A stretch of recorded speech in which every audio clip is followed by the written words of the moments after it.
各位老友記，你哋有冇試過咁嘅情況？個肚谷到實晒，好似塞滿咗石頭咁，坐喺馬桶上面半個鐘，滿頭大汗，點谷都係唔出，最後要用手碌住個肚，甚至要出動碗腸劑先至勉強通到一次半次。你日日搏命食香蕉、食生菜、食紅薯，聽晒啲專家講話要多啲蟲維，點知個肚反而越塞越實，硬到夜晚瞓唔着，血壓飆高，心口翳住咁辛苦。我今日實話實說，直接話你知，你行錯路啦。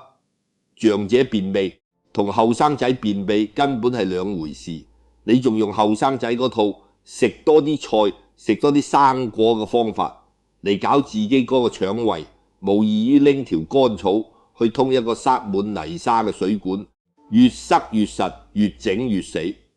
好多醫生同營養師淨係識得叫你食高護維，但佢哋完全唔理解長者嘅便秘根源根本唔係唔夠護維，而係無力排便同腸道乾枯。你個腸道好似條老舊嘅運河，入面冇水又冇動力，你仲要死命咁將啲粗嘅菜乾、生果皮塞入去，佢點會行到喐？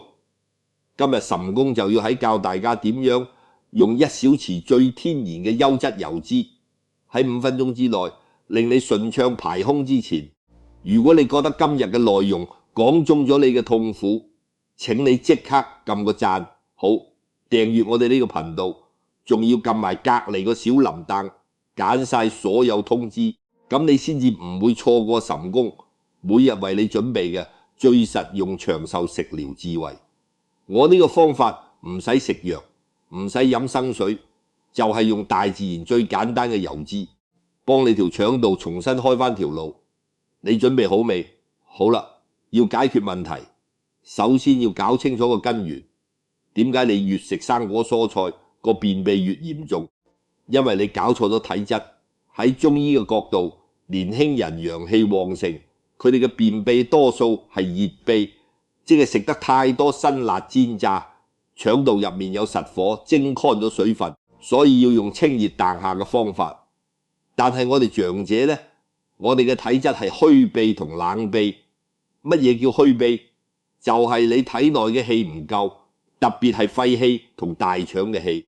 中醫經典《黃帝內經》講得好清楚，肺同大腸相表裏，你個肺氣虛，講嘢有氣無力，行2步路就喘，你條大腸又點會有氣力去蠕動，將啲鬆便推出體外？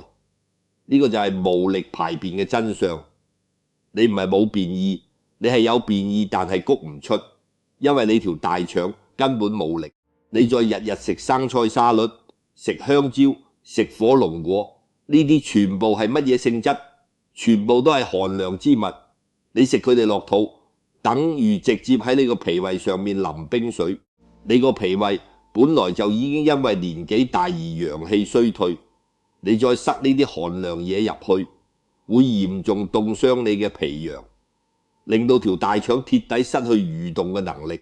你仲以為自己食緊健康嘢，其實你係喺度慢性自殺緊你嘅消化系統。仲有大量嘅粗糞維，如果冇足夠嘅水分同油脂去潤滑，佢哋會喺你腸道入面吸水膨興，好似一族乾燥嘅海鰻，塞死晒你啲腸道。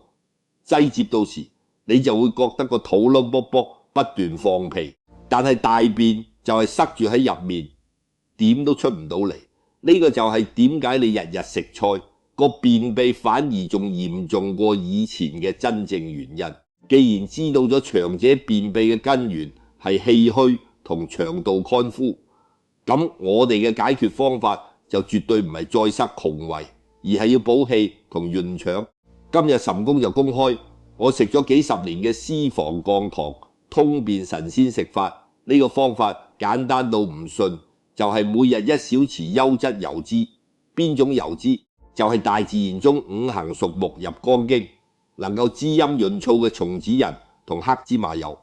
松子仁佢係松樹嘅種子，吸收咗成個冬天嘅精華，性質溫潤，富含大量嘅不飽和脂肪酸同維他命 E。佢唔單止可以潤滑你乾枯嘅腸道，仲可以滋補肝腫。對於長者因為肝腫陰虛引起嘅便秘，有極佳嘅改善作用。而黑芝麻黑色入陣，佢嘅柚脂係最天然、最容易被身體吸收嘅潤滑劑。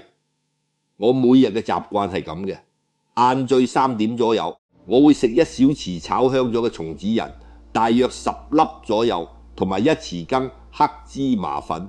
有時我會將佢哋混合，加少少蜂蜜，就咁慢慢嚼碎吞落肚。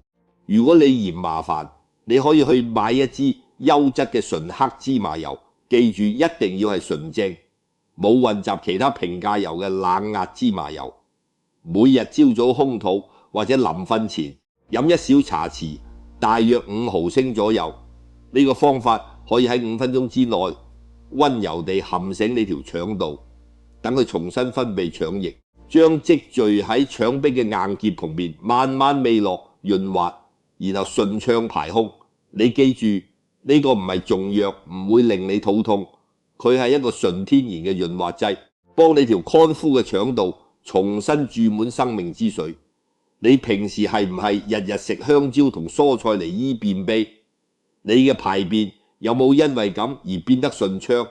如果有嘅話，你就唔會睇到呢度啦。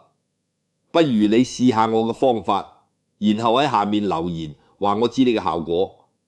聽完我上面嘅說話，你仲敢唔敢日日食水煮菜？我知而家好流行乜嘢水煮一齊，啲人話咁樣先至健康，先至可以降血脂。我話你知，呢個係一個專門欺騙老人家嘅假健康陷阱。你條腸道本來就乾，你仲要食嗰啲冇油冇味嘅水煮菜，就好似叫一架生重嘅老爺車去行沙漠，你唔死都冇用。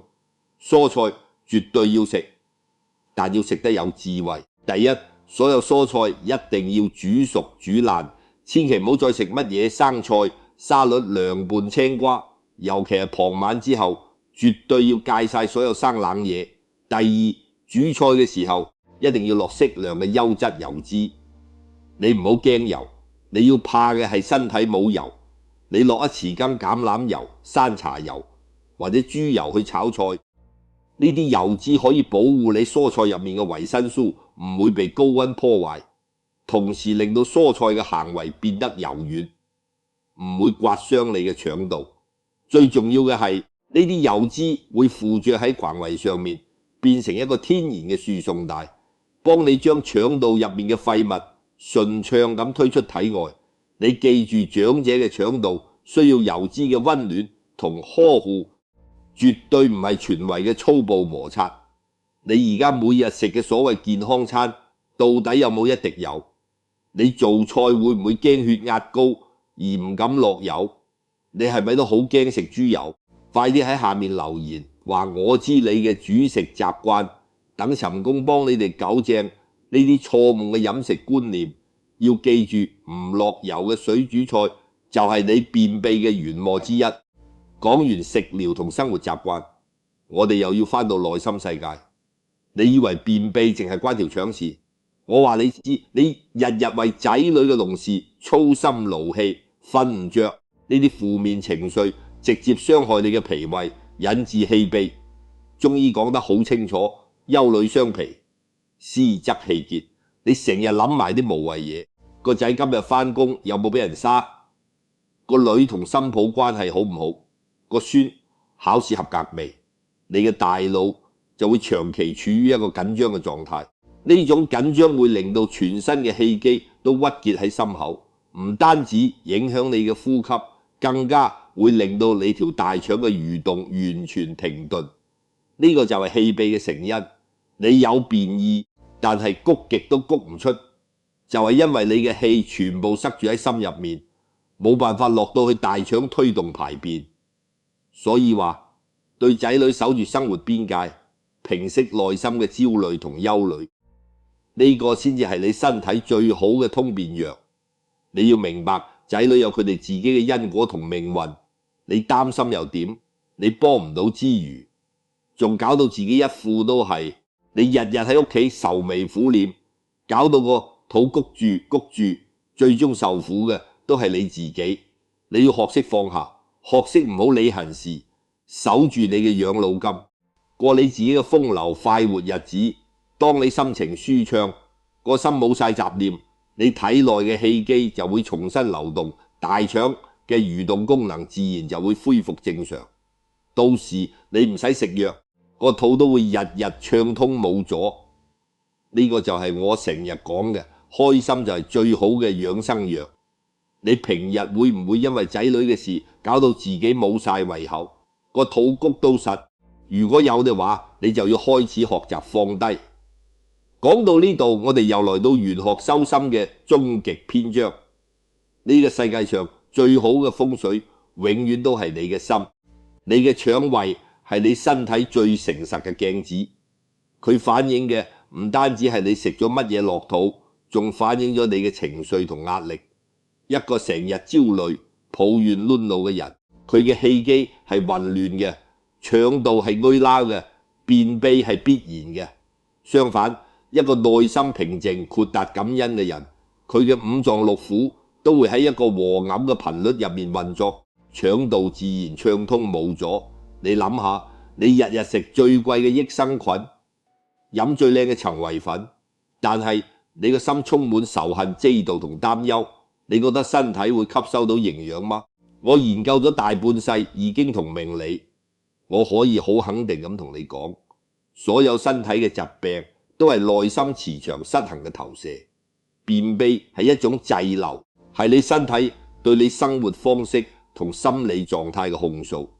你嘅身體話俾你知，你積累咗太多負面情緒，太多放唔低嘅包袱。所以要真正解決便秘，你要做嘅唔係再買多幾包廚維粉，而係要學識清理你內心嘅垃圾，學識原諒，學識放手，學識笑看風雲。當你嘅心變得寬闊，你嘅腸道自然就會變得暢通。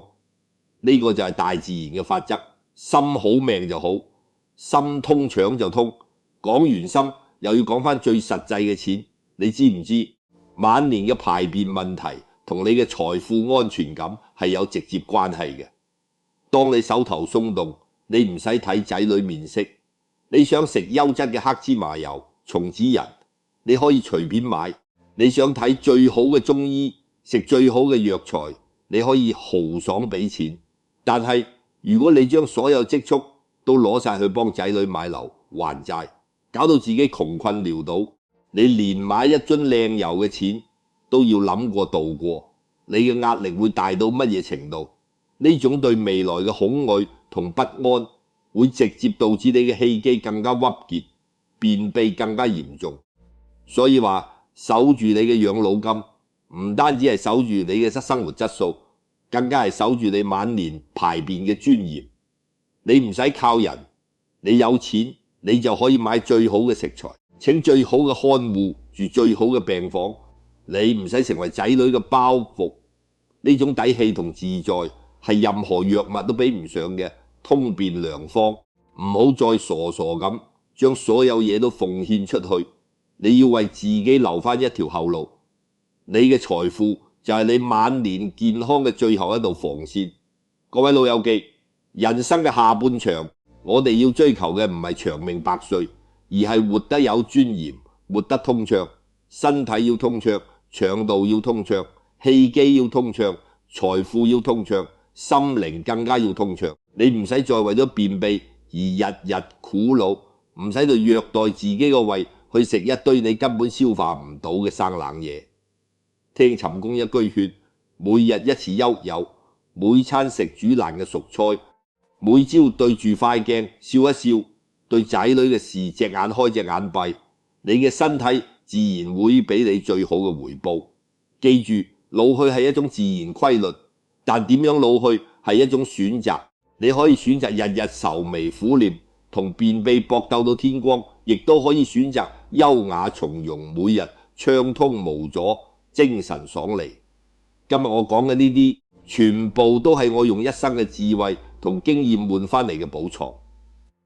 如果你覺得有幫助，請喺下面留言區打低合家平安暢通呢8個字，等全網嘅長者一齊匯聚呢股善意嘅磁場，為自己為家人祈福。你嘅每一個留言，每一份善意都會成為你晚年最強大嘅福報。多謝各位，我哋下集再見。